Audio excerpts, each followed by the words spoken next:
വർഗീയതയും ഭീകരവാദവും പ്രചരിപ്പിക്കുന്ന മുസ്ലിം നാമധാരികളും ഇസ്ലാമിനെക്കുറിച്ചും മുഹമ്മദ് നബിയെക്കുറിച്ചും തെറ്റിദ്ധരിച്ച സഹോദര മതവിശ്വാസികളും ഈ വാക്കുകൾ ചെവി തുറന്ന് കേൾക്കുക. മുഹമ്മദ് എന്ന അത്ഭുത പ്രതിഭാസത്തെക്കുറിച്ച്. അതെ, നിങ്ങൾ മുഹമ്മദ് എന്ന ഇസ്ലാം മത പ്രവാചകനെ മാറ്റി നിർത്തി താഴെ പറയുന്ന വ്യക്തികളെ ഒന്ന് പരിശോധിച്ചു നോക്കൂ. നിങ്ങൾക്ക് മനസ്സിലാകും എന്തായിരുന്നു മുഹമ്മദ് എന്നും എന്തുകൊണ്ട് അദ്ദേഹം ഇത്രയും ചർച്ച ചെയ്യപ്പെടുന്നു എന്നതും. മുഹമ്മദ് എന്ന അനാഥ ബാലൻ, മുഹമ്മദ് എന്ന ആട്ടിടയൻ, മുഹമ്മദ് എന്ന യുവാവ്, മുഹമ്മദ് എന്ന വ്യാപാരി, മുഹമ്മദ് എന്ന ഭർത്താവ്, മുഹമ്മദ് എന്ന സത്യസന്ധൻ, മുഹമ്മദ് എന്ന തത്വചിന്തകൻ, മുഹമ്മദ് എന്ന സാമൂഹ്യ പരിഷ്കർത്താവ്, മുഹമ്മദ് എന്ന അനാഥ സംരക്ഷകൻ, മുഹമ്മദ് എന്ന അഗതികളുടെ സംരക്ഷകൻ, മുഹമ്മദ് എന്ന മനുഷ്യാവകാശ പ്രവർത്തകൻ, മുഹമ്മദ് എന്ന അടിമമോചകൻ, മുഹമ്മദ് എന്ന അഭയാർത്ഥി, മുഹമ്മദ് എന്ന കുടുംബനാഥൻ, മുഹമ്മദ് എന്ന പിതാമഹൻ, മുഹമ്മദ് എന്ന പടയാളി, മുഹമ്മദ് എന്ന നയതന്ത്രജ്ഞൻ, മുഹമ്മദ് എന്ന ലഹരി വിമോചകൻ, മുഹമ്മദ് എന്ന ന്യായാധിപൻ, മുഹമ്മദ് എന്ന നിയമജ്ഞൻ, മുഹമ്മദ് എന്ന സർവ്വസൈന്യാധിപൻ, മുഹമ്മദ് എന്ന ഭരണകർത്താവ്, എല്ലാറ്റിലുമുപരി മുഹമ്മദ് എന്ന മനുഷ്യൻ. ഗ്രീക്ക് റോമൻ ഇതിഹാസങ്ങളിലെ കഥയല്ല മുഹമ്മദിന്റെ ജീവിതം. AD 571 ജനിച്ച് 632 മരിച്ച ആധുനിക കാലത്തെ മനുഷ്യൻ. നൂറ്റാണ്ടുകൾ കൊണ്ട് ചെയ്തു തീർക്കേണ്ട കാര്യങ്ങൾ ഒരു മനുഷ്യായുസ്സിനുള്ളിൽ ചെയ്തു തീർത്തു മഹാനായ പ്രവാചകൻ. അതും പാശ്ചാത്യരുടെ വാക്കുകളിൽ പറയുകയാണെങ്കിൽ സ്ഥിരമായ ഒരു സേനയില്ലാതെ, ഒരു അംഗരക്ഷകൻ പോലുമില്ലാതെ, ഒരു രാജകൊട്ടാരമില്ലാതെ, സ്ഥായിയായ ഒരു വരുമാനമില്ലാതെ ഒരു മാതൃകാ ഭരണം സ്ഥാപിച്ച് നടപ്പിൽ വരുത്തിയെന്നത് ആർക്കെങ്കിലും ആധികാരികമായി പറയാൻ സാധിക്കുമെങ്കിൽ അത് മുഹമ്മദിന് മാത്രമാണ്. ആ മുഹമ്മദ് എന്ന മനുഷ്യനെ ഒന്ന് പഠിക്കാൻ ശ്രമിക്കൂ. അനാഥ ബാലനിൽ നിന്നും അറേബ്യയുടെ ഭരണാധികാരിയിലേക്ക് നടന്നു നീങ്ങിയ വഴികൾ ഒന്ന് പരിശോധിച്ചു നോക്കിയാൽ നിങ്ങൾക്ക് മനസ്സിലാകും എന്തായിരുന്നു യഥാർത്ഥ മുഹമ്മദ് എന്ന്.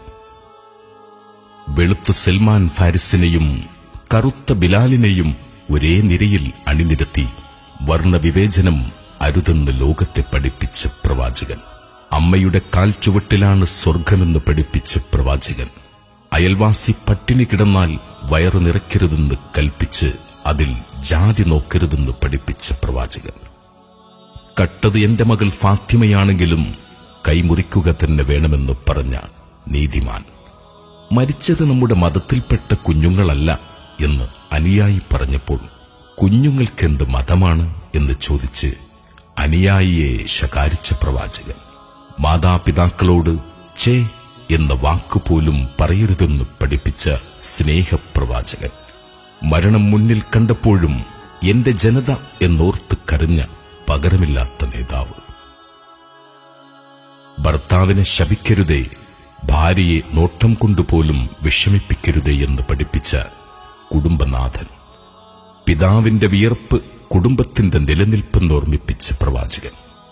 ശവമഞ്ചം വഹിച്ച് ജനം നടന്നു നീങ്ങുന്നത് കണ്ടപ്പോൾ എഴുന്നേറ്റ് നിന്ന പ്രവാചകരോട് അത് മുസ്ലിമിന്റേതല്ല എന്ന് അനുയായി പറഞ്ഞപ്പോൾ അത് മനുഷ്യന്റേതാണെന്ന് പറഞ്ഞുകൊടുത്ത് ബഹുമാനിച്ച പ്രവാചകൻ. ഭർത്താവ് മൊഴിചൊല്ലുന്നത് പോലെ അവനിൽ നിന്ന് നിനക്ക് തൃപ്തികരമായ ജീവിതം ലഭിച്ചില്ലെങ്കിൽ തിരിച്ച് നിനക്കും ഭർത്താവിനെ മൊഴിച്ചൊല്ലാമെന്ന് പഠിപ്പിച്ച് ആണിനും പെണ്ണിനും തുല്യനീതി ഉറപ്പാക്കിയ നീതിമാൻ. ഒരാളോട് പുഞ്ചിരിച്ചാൽ അത് ദാനമാണെന്നും നിനക്ക് നിന്റെ മതം, അവർക്ക് അവരുടെ മതം, മറ്റു മതങ്ങളെ പരിഹസിക്കരുതെന്നും പഠിപ്പിച്ച പ്രവാചകൻ. സ്ത്രീ എന്നാൽ ബഹുമാനിക്കപ്പെടേണ്ടവളും ആദരിക്കപ്പെടേണ്ടവളുമാണെന്ന് ആദ്യമേ പഠിപ്പിച്ച പ്രവാചകൻ. വഴി തടസ്സപ്പെടുത്തി ഒരു മുള്ളു കണ്ടാൽ പോലും ആ തടസ്സം നീക്കാതെ മുന്നോട്ട് പോവരുതെന്ന് പഠിപ്പിച്ച പ്രവാചകൻ. ഏറ്റവും ചിലവ് കുറഞ്ഞ വിവാഹമാണ് ഏറ്റവും മഹത്വമേറിയതെന്ന് പഠിപ്പിച്ച പ്രവാചകൻ. അറിവ് വിശ്വാസിയുടെ സമ്പത്താണ്, അത് എവിടെ കണ്ടാലും പെറുക്കിയെടുക്കണമെന്ന് ഓർമ്മിപ്പിച്ച പ്രവാചകൻ. പെണ്ണിന്റെ സുരക്ഷിതത്വമാണ് സമൂഹത്തിന്റെ നിലനിൽപ്പെന്നും പെൺമക്കളുള്ള കുടുംബമാണ് ഉത്തമ കുടുംബമെന്നും പഠിപ്പിച്ച പ്രവാചകൻ. നിന്റെ വിരലുകളിൽ നിന്നെ തിരിച്ചറിയാനുള്ള അടയാളമുണ്ടെന്ന് പഠിപ്പിച്ച പ്രവാചകൻ അനാഥ കുട്ടികളുടെ മുമ്പിൽ സ്വന്തം കുട്ടിയെ ലാളിക്കരുതെന്ന് പഠിപ്പിച്ച കാരുണ്യപ്രവാചകൻ. എത്ര പറഞ്ഞാലും പൂർണ്ണമാകാത്ത വാക്കുകൾ, എത്ര എഴുതിയാലും അവസാനിക്കാത്ത വരികൾ. നിങ്ങളും ഇന്നു മുതൽ പഠിക്കൂ ആ മഹാനായ മനുഷ്യനെക്കുറിച്ച്.